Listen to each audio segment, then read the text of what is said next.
Shoir imi-sim his-tuyg'ularni aks ettiruvchi ko'zgudir. Bugun belgi dasturimizda taniqli chog'dosh shoirimiz rahmatli Muhammad Hafiziy Javzujoniy bilan tanishamiz.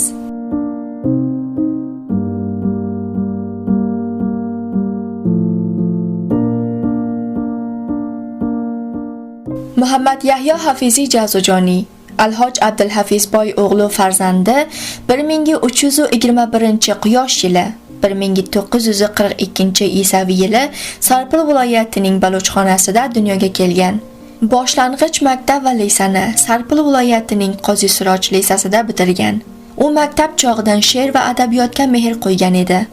Uning she'rlari va yozuvlari 1352 yillardan e'tiboran mamlakat matbuotlarida nashr etilgan.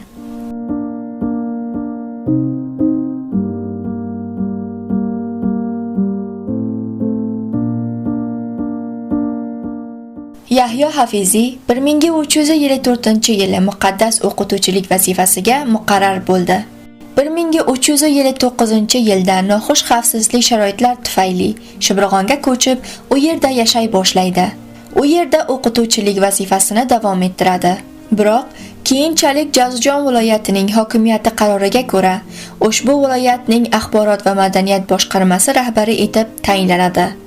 Hafiziy Javzujoniy moziy 40 yil davomida Sarpil va Javzujon viloyatlarida muallimlik vazifasini bajarib, ko'plab shogird tarbiyalagan.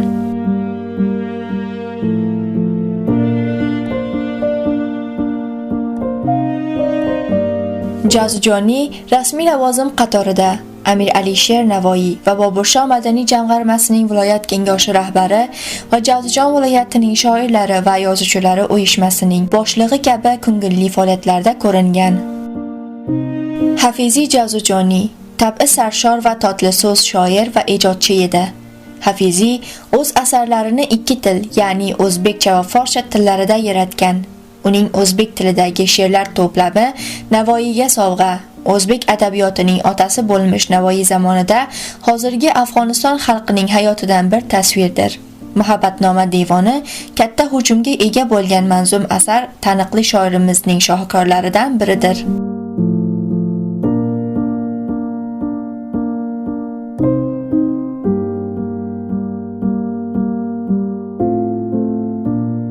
Injener Said Sirojiddin Qoniy mulohazalari devon haqida shundaydir.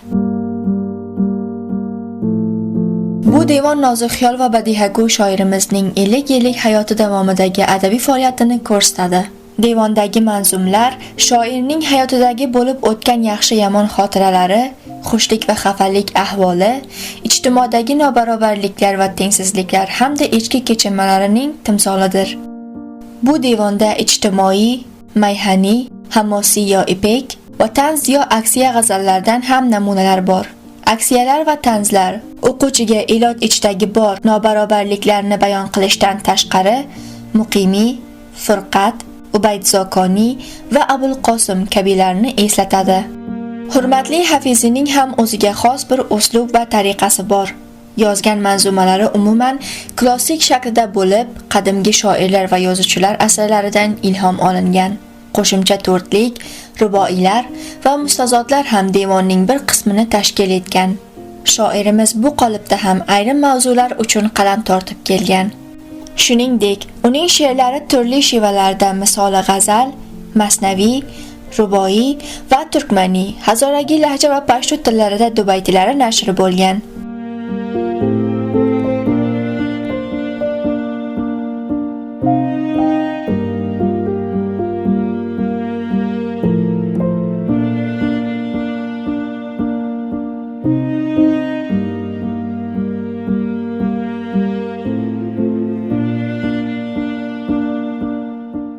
Hafiziy millat orasida hajviy she'rlari va afg'onistonlik o'zbek qo'shiqchilariga yaratgan qo'shiqlari va tasniflari bilan mashhurdir. Uning shuhrati qalam ahli orasida, ayniqsa Janubiy Turkiston yozuvchilari va shoirlari oldida asarlari bilan ahamiyatga egadir.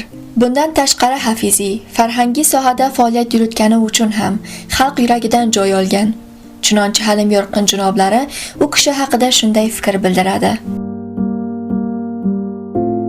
Rahmatli Hafiziy Javzujoniy Sarpul va Javzujon viloyatlarida eng ko'p amaliy va nazariy ish qilgan ilg'or ziyoli, madaniy uyushmalar faoli, adabiy yig'inlar tashkilotchisi, butun shoirlar, adiblar va san'atchilarning birlashtirish sarhalqasi va uyi esa madaniy faoliyatlar va madaniy to'plamlar markazi edi.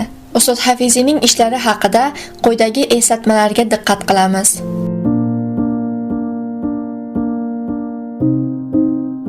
Hafiziy tab'i sarshor va totli so'z shoir va ijodchi edi.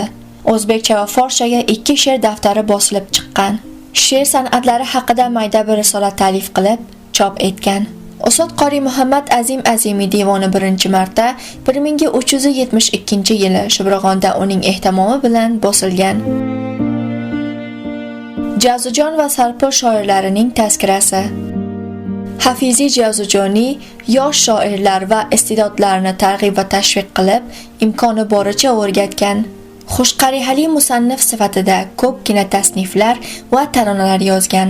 Ularning ayrimlarini rahmatli Mulotoj Muhammad Sarpulli, hurmatli Xayr Muhammad Chovush, rahmatli Sobir Andalib, hurmatli Abdulkabir Kamol va boshqa qo'shiqchilar chiroyli kuylar bastalab kuylaganlar. Senga jonim fido, mehri to'roqshon vatan, mehri to'roqshon vatan, mehri to'roqshon vatan. Ay senga jonim fido, mehri to'roqshon vatan, mehri to'roqshon vatan, mehri to'roqshon vatan. Ishq bilan mehrim sanin, ko'nglim jo'shon vatan. Hafiziy nihoyat hazzol va mutoyibachi edi. U o'zbek va dari tillarida ko'pgina hajviy va tanziy she'rlar yozgan.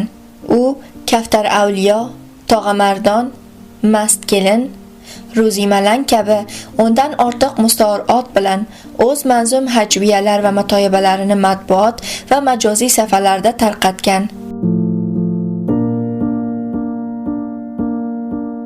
Mohir xattot, rassom va mehnatkash o'qituvchi sifatida adabiyot, rasm va xat sohalarida dars bergan. Javzujoniy yosh shoirlar va iste'dodlarni targ'ib va tashviq qilib, imkoni boricha ularga yo'lovchi bo'lgan.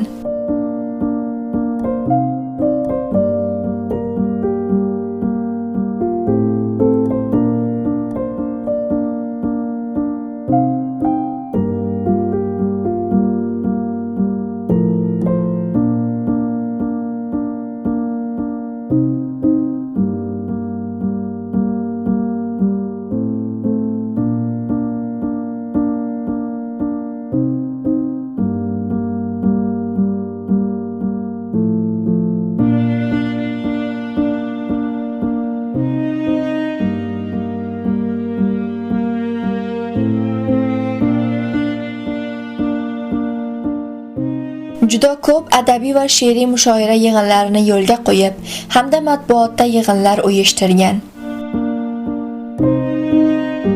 Hafiziy Javzujoniyning juda boy va qimmatli kitobxonasi bo'lgan. Bu kitobxona kitoblari doim tahqiq va mutolaa ahli uchun qulay sharoit yaratib bergan.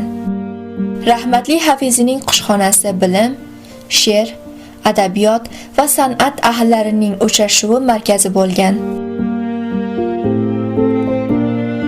She'r bir madaniyatning urib turgan nabzi va shoir esa millatning his va tuyg'ularini asrovchisidir. Ularning yuragidan to'kilgan har bir so'z o'z zamonasining ruh aksidir. Keling ularning so'zlarini yod saqlaylik va so'zlarini unutmaylik. Siz bu ulug' shoirdan biron esaligingiz bormi? Ularning qaysi kitoblarini o'qigansiz? Ekraningizda O'zbek TV. Men Ifora.